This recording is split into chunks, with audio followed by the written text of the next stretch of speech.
Olá, alunos! Bem-vindos a esse nosso curso.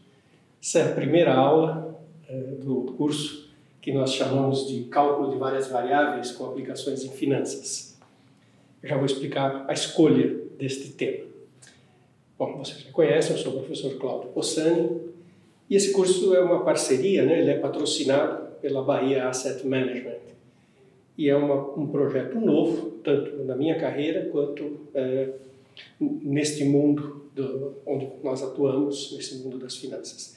É um projeto bem legal e que eu espero que vai dar bastante frutos e que esse será apenas o primeiro curso de vários que nós vamos fazer juntos.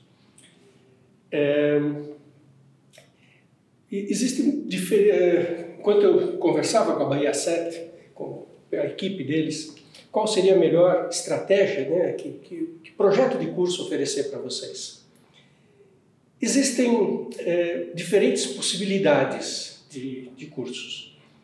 Poderia ser feito um curso de análise matemática. E existem momentos em que vocês, talvez, na carreira de vocês, venham a ter interesse em fazer um curso de fundamentos matemáticos mesmo.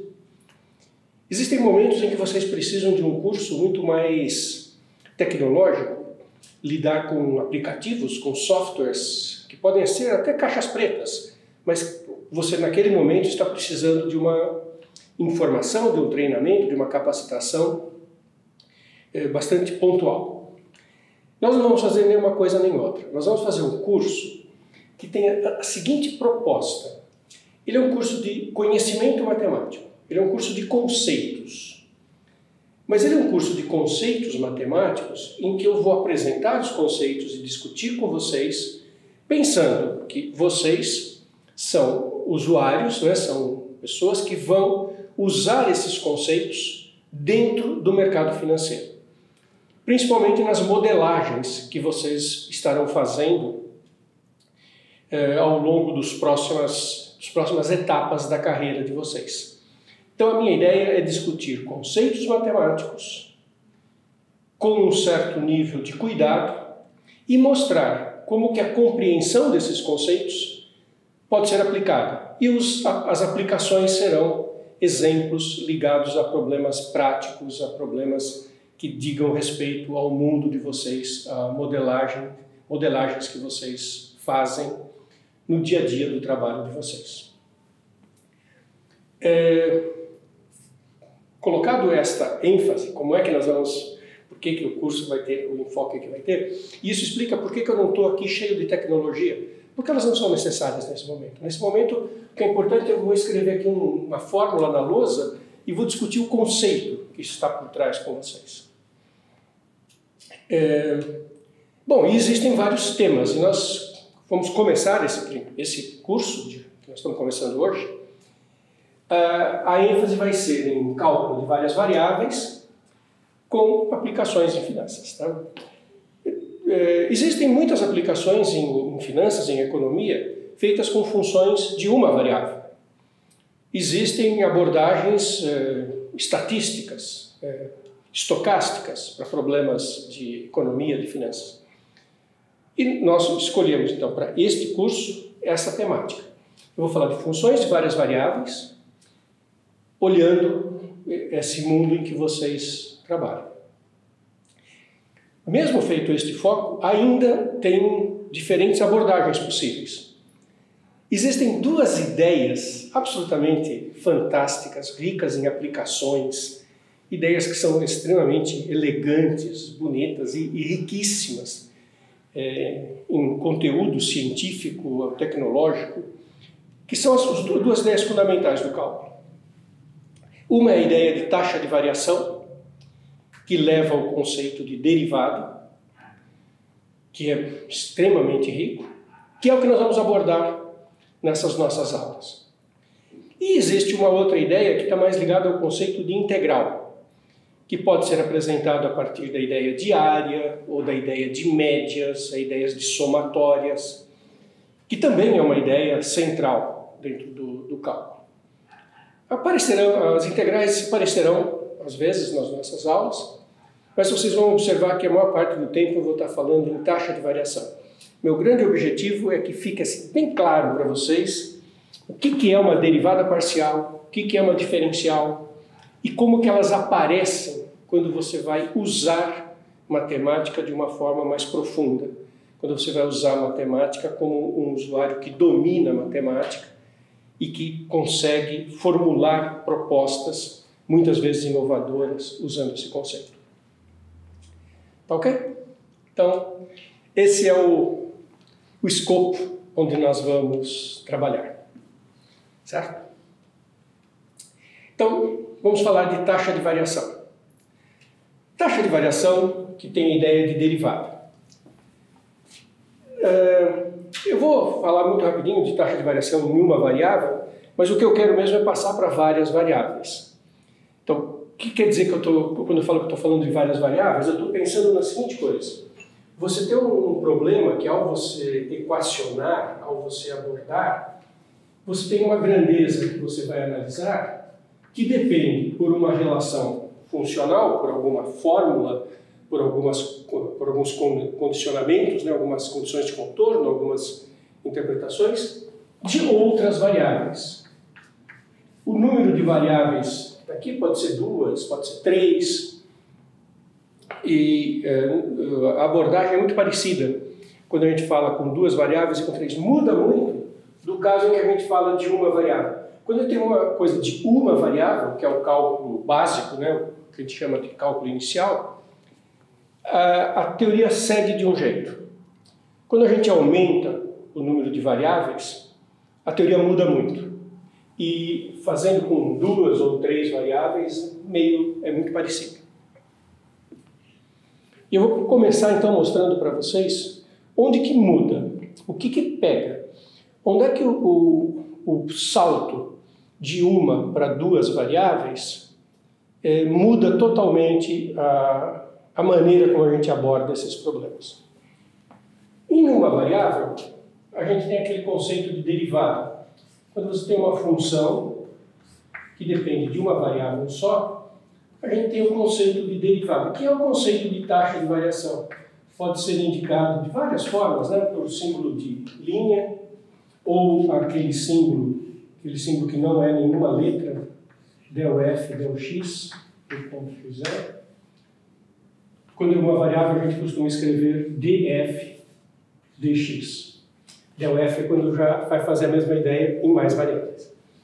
E que é aquela ideia muito eficiente, né? É o limite quando um parâmetro tende a zero da razão incremental, que é o f de x0 vezes h menos o f de x0 sobre h. Aqui está a riqueza do conceito. O fato de ser um limite é uma coisa técnica, mas o que está realmente importando é isso. E é por isso que chama taxa de variação. Eu tenho uma grandeza, eu olho a variação da grandeza dividido pelo parâmetro, pela variação que eu dei ao parâmetro. Eu assumei um h aqui, então h é a variação do parâmetro. Isso que chama taxa de variação. Eu observo uma variação no parâmetro inicial, no parâmetro que mede aquele fenômeno, e comparo com a variação no resultado do fenômeno, na grandeza final do fenômeno. Daí, taxa de variação. E daí, que é isso que eu estou medindo, né? A f menos f dividido por h. E isso dá a ideia de derivada. E a gente faz um monte de coisas com derivadas. Vocês se lembram? Crescimento de funções, acha ponto de máximo, de mínimo. Faz uma série de aplicações riquíssimas com essa ideia básica de derivada. Bom,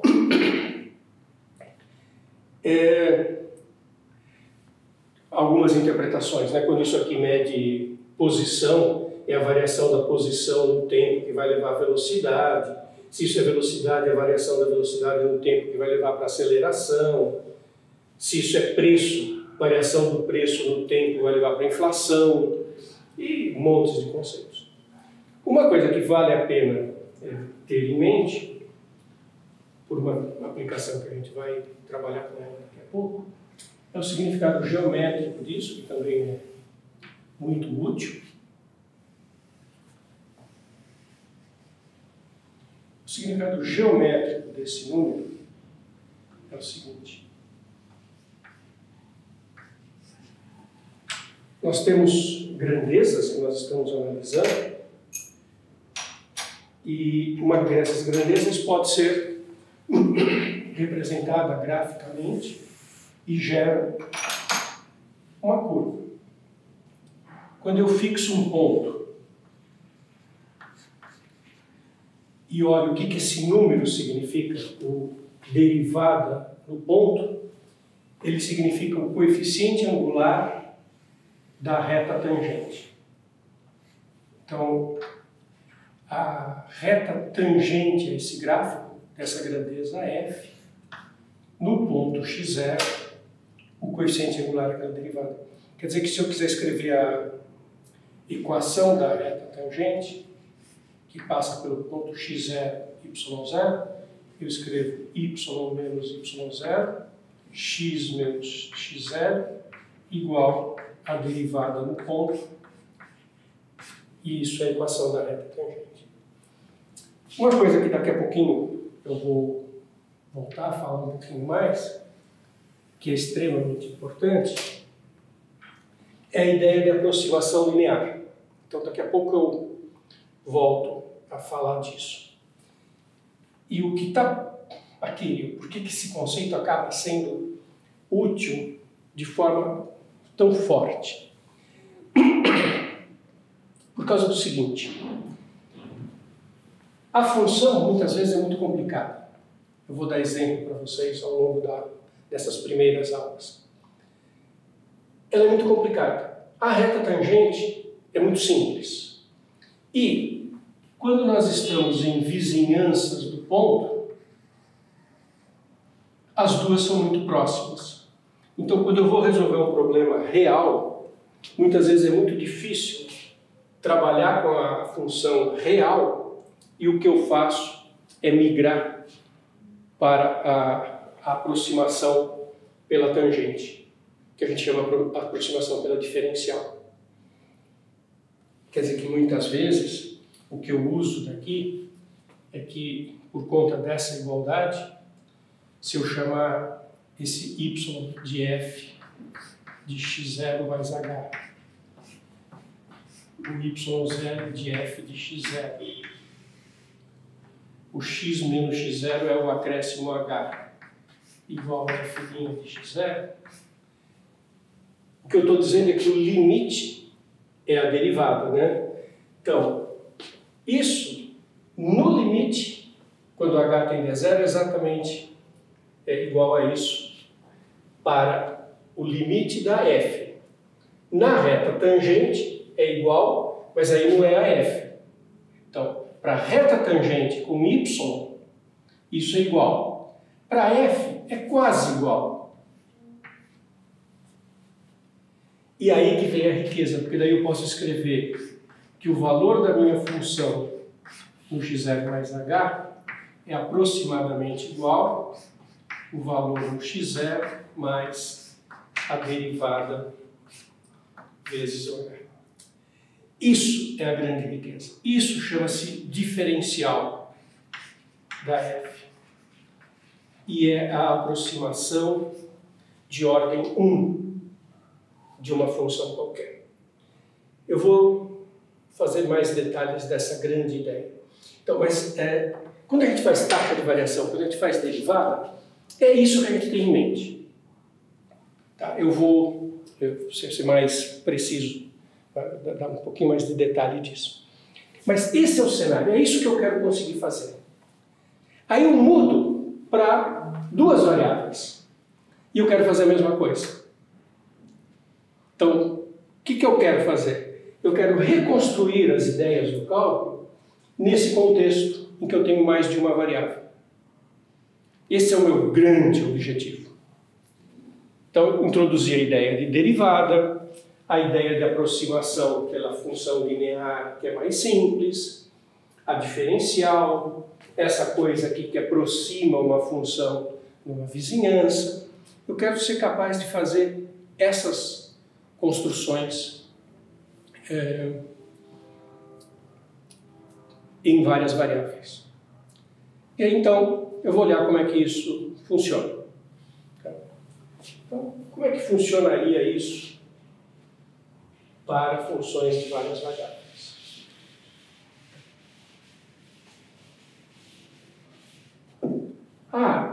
Será que eu consigo fazer o limite da função calculada aqui num certo ponto mais acréscimo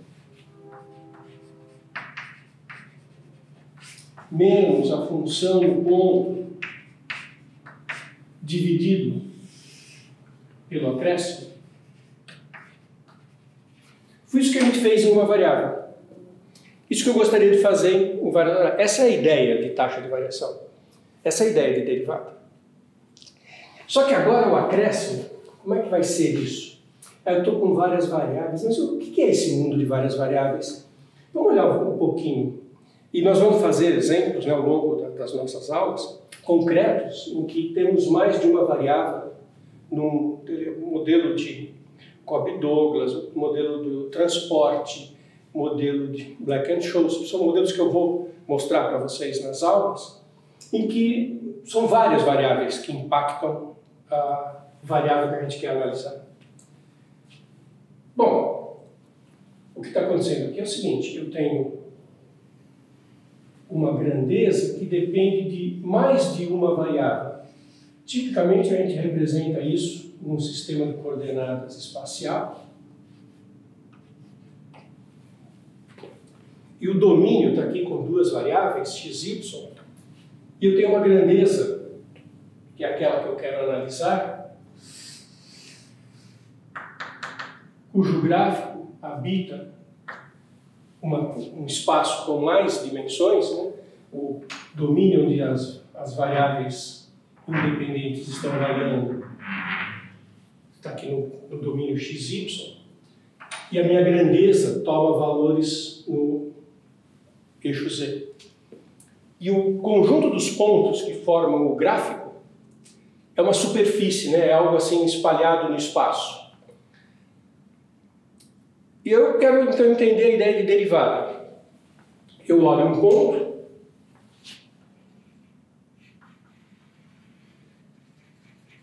e eu quero olhar regiões próximas desse ponto.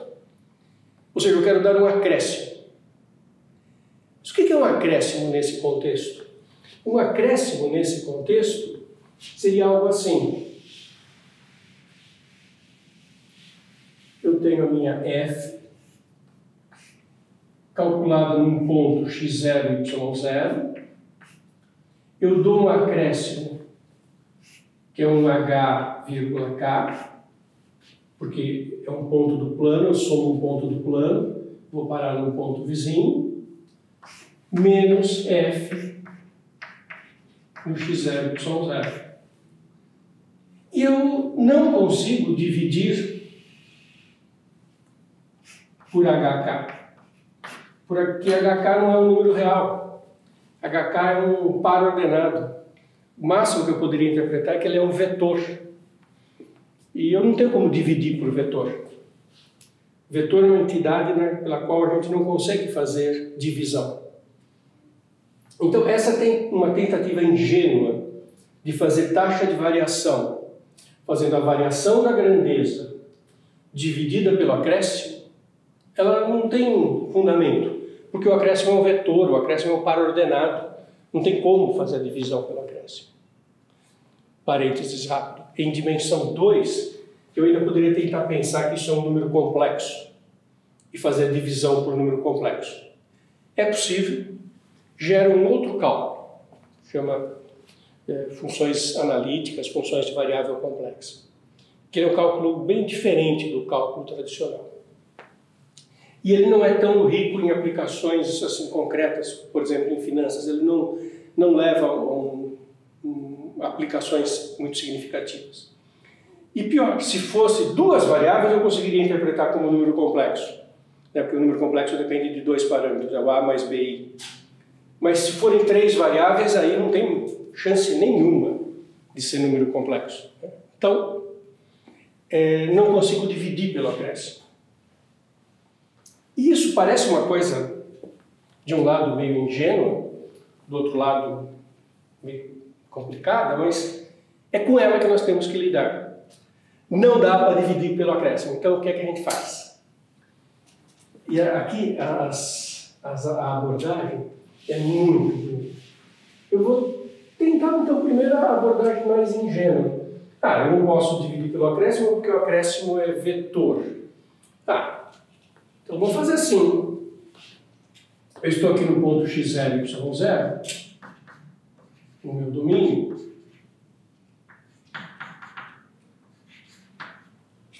Sabe o que eu faço? Eu vou fazer duas coisas. Eu vou dar um acréscimo no x e ver o que acontece. Vou dar um acréscimo no y e ver o que acontece. Eu tenho duas variáveis, eu vario uma de cada vez. Isso é uma ideia muito legal. É isso que está por trás do conceito de derivada parcial. Então, isso que eu estou começando a falar tem nome e é fundamental nessa teoria. Chama derivada parcial.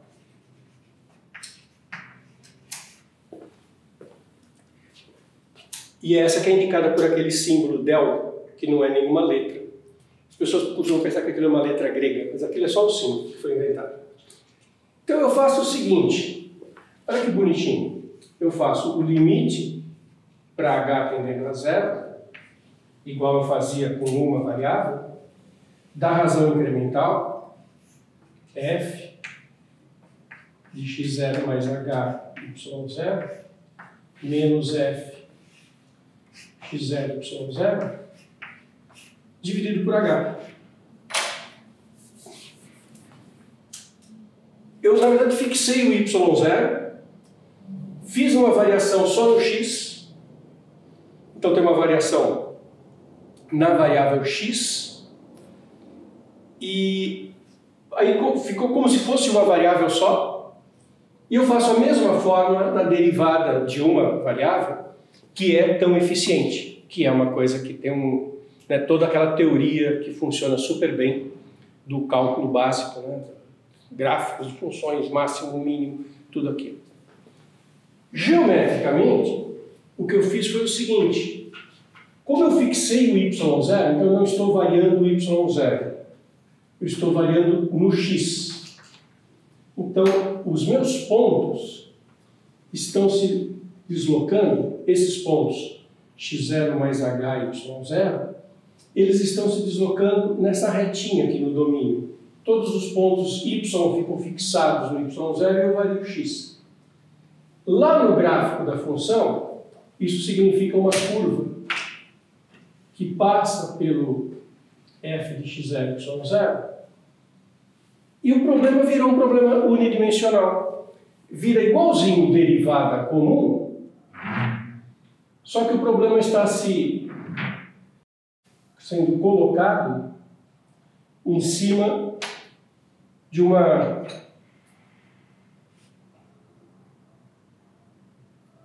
uma situação que está num plano, que é esse plano, que ele é paralelo ao plano XZ, só que ele passa pelo Y0 aqui, plano vertical.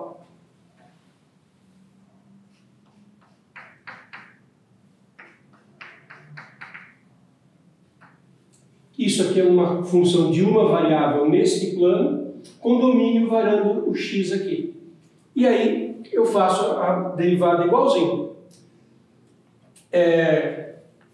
Claro, coisas que são tão tácitas, né? Quando eu escrevo limite. É claro, eu estou imaginando que esse limite existe. Existem umas funções super esquisitas que não têm limite. Sim, existem exemplos esquisitos de funções que não têm limite, funções que têm descontinuidades. Elas raramente aparecem nos nossos modelos. Então, embora muitas vezes eu não esteja dizendo, eu estou imaginando que esse limite existe, e quando ele existe, o que eu obtenho é a derivada da função em relação à variável x, porque eu só variei o x. Isso chama-se derivada parcial da função f no ponto x0 e y0. E É um belíssimo conceito. E eu vou mostrar para vocês por que precisa ter um pouco de cuidado a mais com esse conceito. Onde que ele falha. Tá? Mas ele é muito legal. Ele funciona muito bem. Fácil de trabalhar. Vocês devem se lembrar, quando vocês têm uma função de duas variáveis, x e y, você vai fazer a derivada parcial em x, isso não tem problema nenhum, não tem nenhum drama aqui. Você pensa que o y foi fixado, porque foi o que nós fizemos mesmo, né? Fixa o y, e é o x que está variando, deriva em relação a x. E é isso mesmo que acontece, e é bem tranquilo de fazer. Então, se a sua f é x2 seno y mais y3, quando você vai fazer del f, del x, o que você faz? Um ponto genérico, x, é isso mesmo, y ficou fixado, então y é constante. Esse seno y é constante, esse y3 é constante.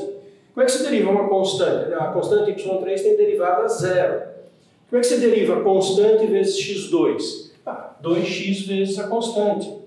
Então isso aqui fica 2 seno y, que é uma constante, vezes x. E a derivada do x2 seno y. Não tem drama, não tem nenhuma complicação maior. E é super bonitinho, funciona, e está aí. É a derivada daquela função em relação à variável x.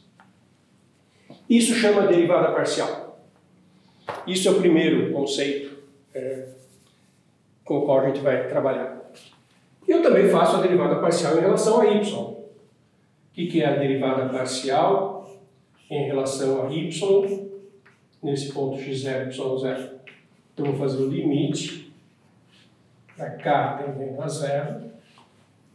Mudei a letra, né, para não ficar fazendo confusão. F de x0, agora o x vai ficar fixado no x0. y0 mais k menos f de x0, y0 sobre k. Agora eu estou dando um acréscimo no y, dividindo pelo acréscimo e fazendo o limite. O x ficou parado, nesse instante, e a variação foi na variável y. Ou seja, eu variei ao longo desta retinha aqui. Isso determinou uma curva lá em cima, que passa pelo ponto x0, y0, e que varia com a variável y. Qual o significado geométrico dessas derivadas parciais? O mesmo da derivada. É o coeficiente angular da reta tangente a cada uma dessas curvinhas. Pensa na curvinha amarela olhando nesse plano vertical. Ela tem um coeficiente angular, ela tem uma reta tangente. A derivada parcial do x aqui dá isso. Essa reta cor salmão aqui, que está nesse plano vertical, paralelo à lousa, ela também tem uma derivada. E a derivada é o coeficiente angular da reta tangente. Então, que legal. Eu tenho duas derivadas, uma em x e uma em y. E na hora de calcular, como é que seria aqui? Bom, na hora de calcular a derivada em y, você esquece do x, o x fica fixo, e deriva y. A derivada de seno de y é cosseno de y. Então fica cosseno de y vezes x2 mais 3y², porque agora o x ficou fixo e eu derivei em y. Não tem drama, não tem nada nesse sentido. Mas fica uma dúvida. Como que eu vou construir a teoria? O que eu quero dizer com essa pergunta? Como é que eu vou construir a teoria? Vamos lembrar como é que a gente construiu uma teoria com derivadas? Porque como é que derivada era útil? Eu tinha a posição, eu calculava a derivada e eu tinha a velocidade. Então, ótimo. Era a taxa de variação. E com a derivada nula, eu tinha um ponto crítico. E eu olhava a segunda derivada e eu sabia se ela era de máximo ou de mínimo. Então, eu trabalhava com a derivada, no singular, né? Porque só tinha uma derivada. Aqui tem um desafio. Eu tenho duas derivadas, a parcial em x e a parcial em y. Como será que eu construo a teoria? O que é a taxa de variação? Eu tenho duas taxas de variação, uma na direção x e outra na direção y. Se isso aqui mede temperatura em função de x e y, o que esses números aqui estão medindo? Imagina que o F é a temperatura em função de uma placa, tem uma temperatura, uma distribuição de temperatura na placa.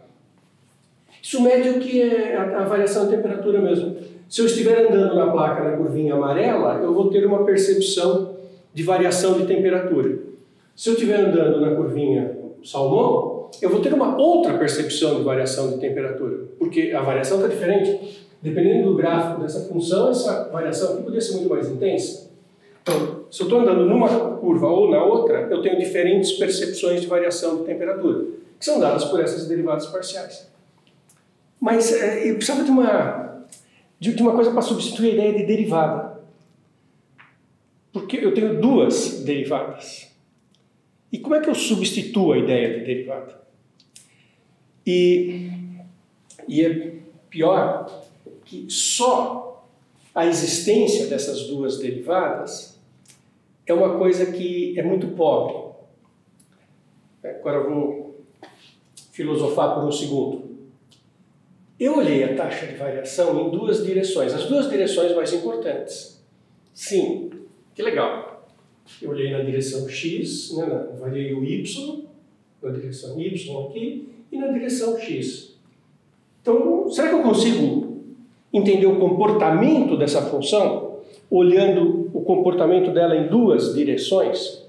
Às vezes pode dar uma impressão que sim, né? Eu me lembro vagamente lá das aulas de álgebra linear, né? Duas direções perpendiculares, vai formar uma base, o comportamento ali, né, das coisas serem L e I e tudo funcionar. Mas não funciona, porque lá na álgebra linear, ter informações nas direções perpendiculares resolvia o problema, porque lá na álgebra linear todos os comportamentos eram lineares. E nos comportamentos lineares, se você tem informação nas duas direções principais, você tem informação total.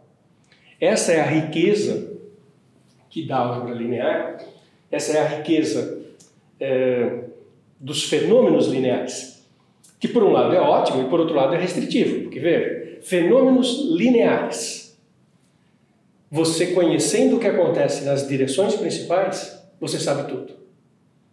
Então você consegue mapear o fenômeno inteiro. Que maravilha! Quando tem um fenômeno linear e você consegue informação da base, acabou, você ganhou o jogo. Só que nem sempre os fenômenos são lineares. E quando o fenômeno não é linear, isso não é mais verdade. Saber o que acontece nas duas direções não dá informação nenhuma sobre f. Porque nas outras direções ela podia ter comportamento muito estranho. A função podia nem ser contínua, ela ter variações muito horrorosas nessas direções, em direções intermediárias. Para você ter uma ideia do quanto que isso pode ser complexo, a seguinte função, imagine a seguinte função de duas variáveis.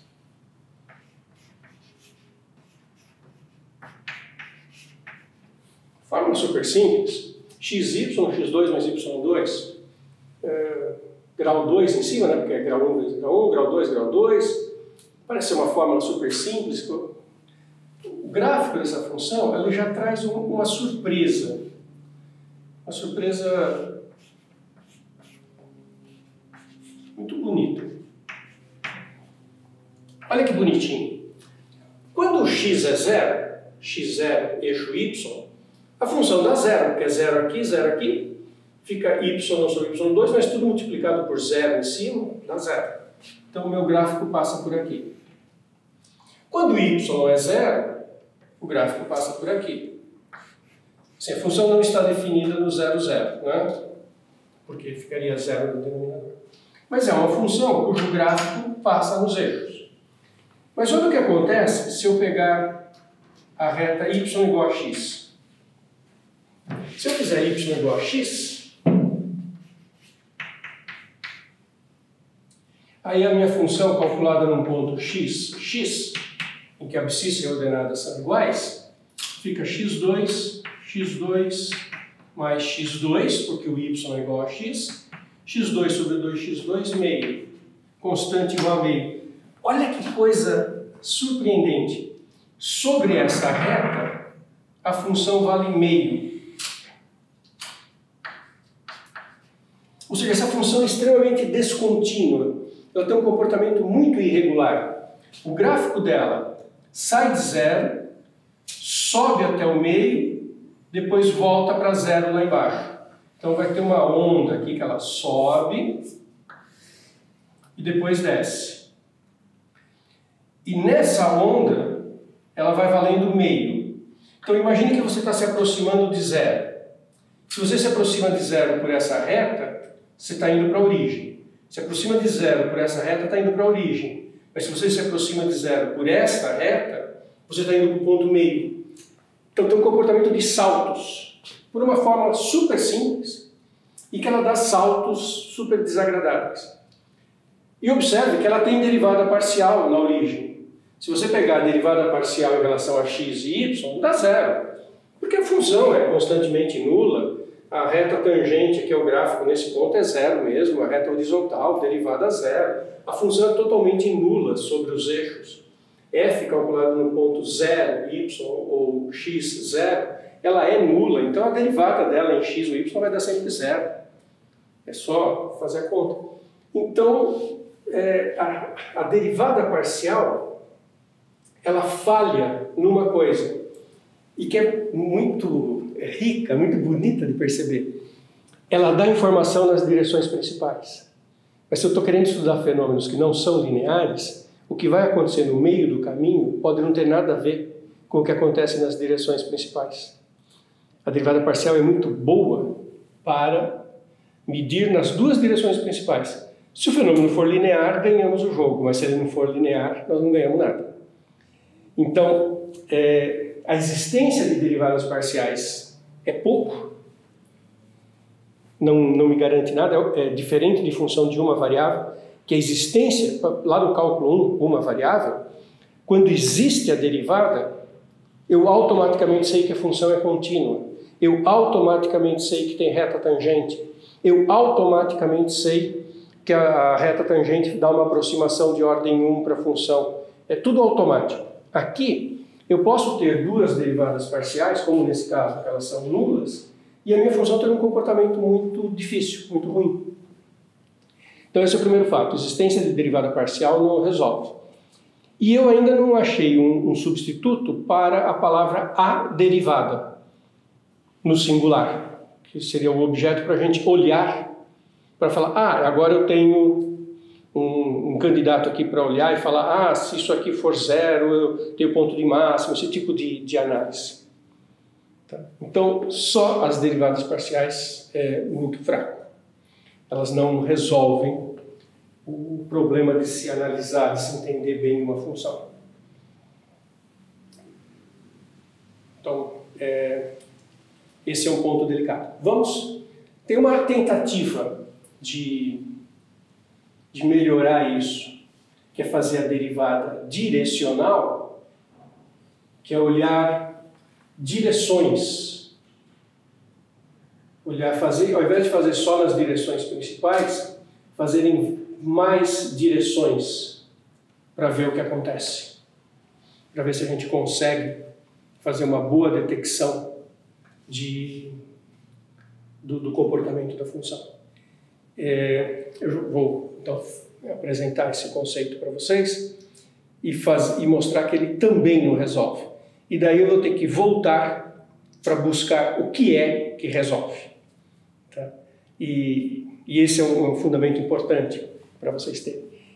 Aí nós vamos ter a compreender o que muda de fato quando a gente vai para duas variáveis, que mudam um pouco mais do que só tenho duas derivadas, uma em x e uma em y. É preciso um pouquinho mais. E para ter a ideia de aproximação linear, por exemplo, aproximação de ordem 1, sempre serão as derivadas parciais que estarão presentes. Mas é preciso ter noção do porquê que a gente precisa de uma coisa um pouquinho a mais. E que essa coisa um pouquinho a mais é uma coisa rica. E que vai nos dar o conceito de diferencial da função. Tá? Então isso eu vou fazer agora, vai ser o começo da próxima aula.